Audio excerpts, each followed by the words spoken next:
Good evening, it's Rebecca Sullivan with Lewisville Family Counseling. We are going to read Chapter 26 of Just One Thing, Developing a Buddha Brain One Simple Practice at a Time by Dr. Rick Hansen. Chapter 26 is called Have Insight. By insight, I mean understanding yourself, particularly how your mind can structure reactions to things. Let's say I've just come home from a frazzling day of work, and my wife gives me a hug and then asks in passing, "Did you get any eggs?" Which we had not discussed, and I hadn't known we needed any. And I get irritated, tense in my body, and a little sad. What's happening here? Her casual, neutral question about the eggs, the stimulus, led to a response of irritation, tension, and sadness due to several factors that work in my mind. Stress, a sensitivity to possible criticism that I had forgotten the eggs from growing up with a fault-finding, although very loving mother, and my guilt about not doing enough housework. If those factors disappeared, so would my upset. Recall a moderately irritating or worrying situation of your own. What were your reactions to it, and why were you reacting that way? Consider stress, fatigue, your temperament, how you interpret certain events, your history with others involved, and the impact of your childhood. As with anybody else, your reactions come from causes inside your mind. Therefore, if you can change the causes, you can change the reactions for the better.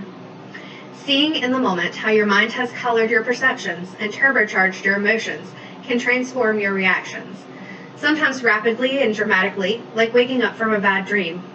Over time, you can gradually alter or get better control over the mental factors that wear on your well-being, relationships, and effectiveness. So how do we do this? Begin by shifting attention away from the external causes of your reactions, like what someone said to you, and toward the cause inside your own mind, such as how you interpret what was said, attribute attentions to the speaker, or feel especially prickly because of your history with that person. The mind is like a great mansion, with cozy dens, dusty closets, and dank cellars. Insight explores it, opening the closed doors and making sense of what it finds, sometimes a treasure chest, sometimes smelly old shoes. Though truly it's usually treasure, including your natural goodness, sincere efforts, and loving kindness. Nonetheless, it can feel scary to look around, especially in those cellars. These suggestions could help you keep going. Remember the benefits of insight. For example, I'm very independent, so I remind myself that the main forces controlling me are actually my own head. For example, beliefs left over from childhood. Understanding them reduces their power over me. Bring to mind the feeling of being with someone who cares about you, like a friend walking with you down the street. As they say in AA, the mind is a dangerous neighborhood. Don't go alone. Regard what you find without making it good or bad. It's not you. It's only a sensation, feeling, thought, or want arising in a room in your mind. Try to be accepting rather than self-critical, compassionate rather than shaming. Everybody, me included, has wild stuff in the mind. It's a jungle in there. Drawing on the resources in the bullet points just above, look around inside your mind. Now sense beneath the surface and ask yourself one or more of these questions.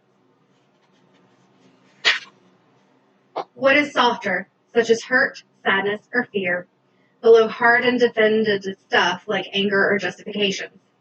What am I really wanting deep down? What are the good desires underlying bad behaviors, such as the normal desire for safety at the root of anxious rumination? What material here is from a time when I was younger? For example, because I was often excluded from groups in school, I still sometimes feel like an outsider in groups when I'm really not. What am I getting stuck on, like fixating on a position or a goal, or even a word? What am I trying to control that's not controllable? For example, whether someone loves me. How is my gender shaping my reactions, or temperament, culture and ethnic background, or personality?